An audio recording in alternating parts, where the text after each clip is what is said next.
أنس رضي الله عنه قال: سمعت رسول الله صلى الله عليه وسلم يقول: قال الله تبارك وتعالى: يا ابن آدم، إنك ما دعوتني ورجوتني غفرت لك على ما كان منك ولا أبالي.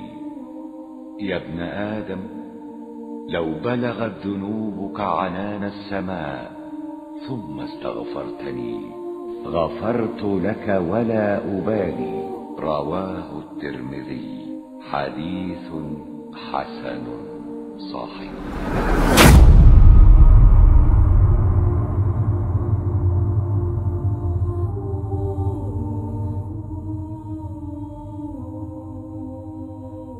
This is a true story that happened with a caller to Islam from Egypt called Amru Khalid.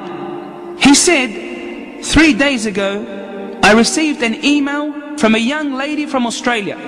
And the email reads as follows, and I quote: I am a young Lebanese lady that has a Muslim father and a Christian mother.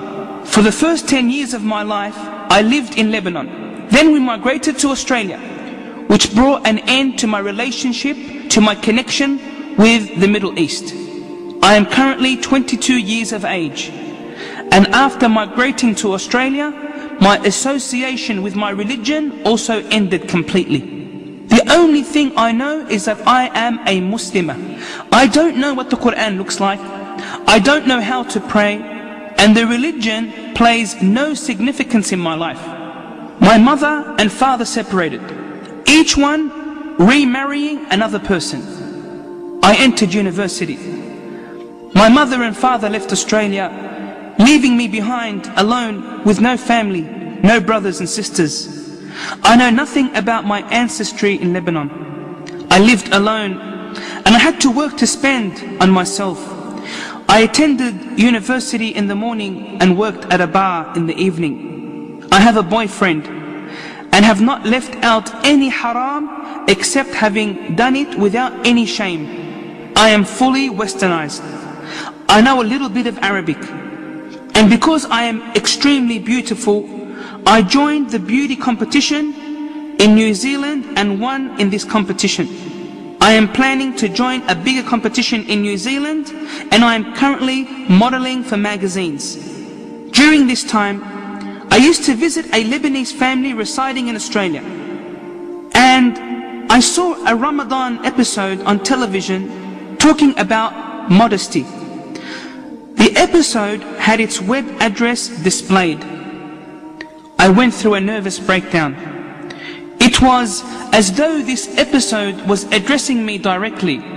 I am sending you this email to ask, is it possible for Allah to accept me? In other words, forgive me? And this is where Sarah's email ends. Subhanallah, no matter how long a person's iman is, the soul of a person longs for its creator, just as the stomach hungers for food, so too does the soul long for Allah. This caller to Islam wrote back advising her about the conditions of repentance, and that Allah will of course forgive her if she repents. 2 days later, she contacts Amru Khalid and she says, I have repented to Allah, and I have left my boyfriend and promised never to see him again. After another 2 days, she contacts him and she says, I want to learn how to pray.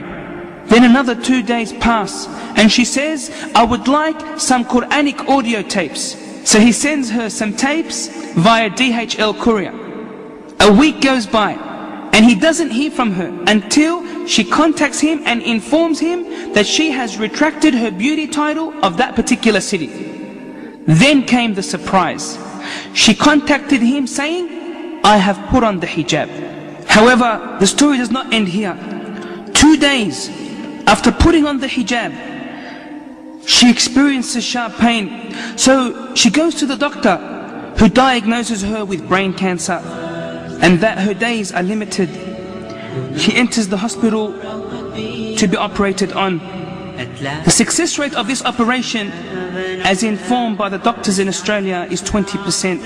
This is what the doctors said as for Sarah, listen to what she had to say. She said, I am pleased to meet Allah.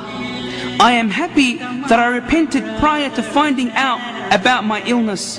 I don't know whether my mother and father will know about my situation. If I live, I will support your website, for this website is my window to Islam. Inna lillahi wa inna ilayhi raji'un. To Allah we belong, and to Him is our return. May Allah have mercy on Sarah, who died at the age of 22.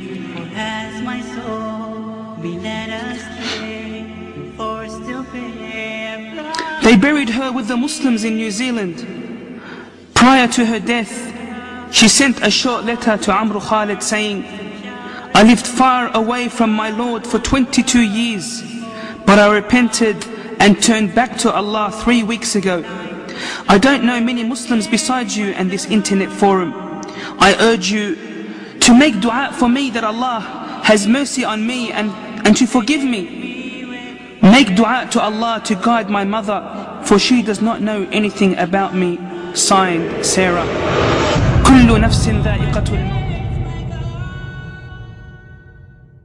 يا أيها الذين آمنوا توبوا إلى الله توبة نصوحا إلا من تاب وآمن وعمل عملا صالحا فأولئك يبدل الله سيئاتهم حسنات فأولئك يبدل الله سيئاتهم حسنات فأولئك يبدل الله سيئاتهم حسنات